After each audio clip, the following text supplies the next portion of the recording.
Happy Sunday and happy Easter. It's time to take a look at your extended KSBY microclimate forecast. I hope you have been enjoying this wonderful Easter weekend. I know we started off with some low clouds and fog for areas near the coast, but take a look at this live shot of Lake Nacimiento. Conditions right now look beautiful and quite remarkable if you ask me. Take a look at the daytime highs for today. So we saw highs since midnight. It was quite warmer in Santa Ynez in the 70s, 81 out in Paso Robles, but other communities seeing temperatures in the 60s. So we are seeing a little bit of a cooling trend for areas near the coast as winds are now starting to trend onshore. But you can see it's still quite warm right now out in the interior, and temperatures within the last 24 hours only bumped up 1 degree out in Shandon 2 in California Valley.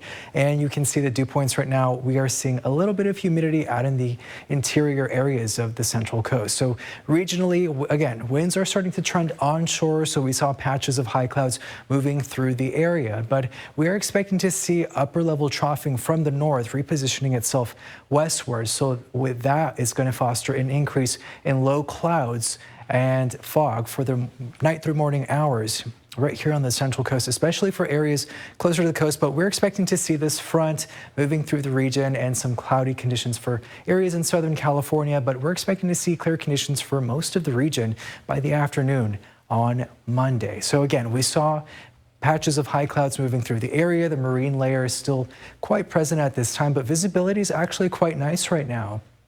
Again, we're going to see another round of night through morning low clouds and fog for tonight for areas closer to the coast. So you can expect to see quite a cloudy start for some areas, again, near the coast, our beaches and our coastal valleys. But we're expecting to see another round of clear skies by Monday afternoon. However, again, that warming trend mainly affecting communities away from the coast, especially in the interior. We saw breezy conditions today, and it's still quite breezy right now out in the interior. Within the next couple of hours or so, it's still going to be a little breezy. The cooler air isn't going to help if we're running errands without a sweater. So please grab that jacket. I know I always remind you guys all the time, but I want you guys to be safe and comfortable and get you prepared as you plan your day. Monday afternoon, we are expecting to see another windy conditions out in the area, especially in the interior by the early evening hours.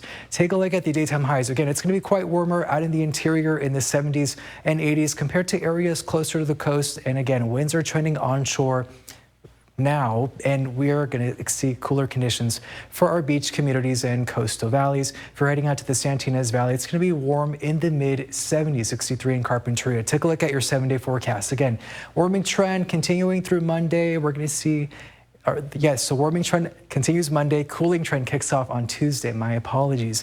And we're expecting to see night through morning low clouds and fog for areas closer to the coast through at least the middle part of this week, but we're expecting for cooler conditions for the later half of this upcoming work and school week. Regionally, it's going to be a lot warmer in Palm Springs on Monday if you're heading out to the desert, 91 degrees.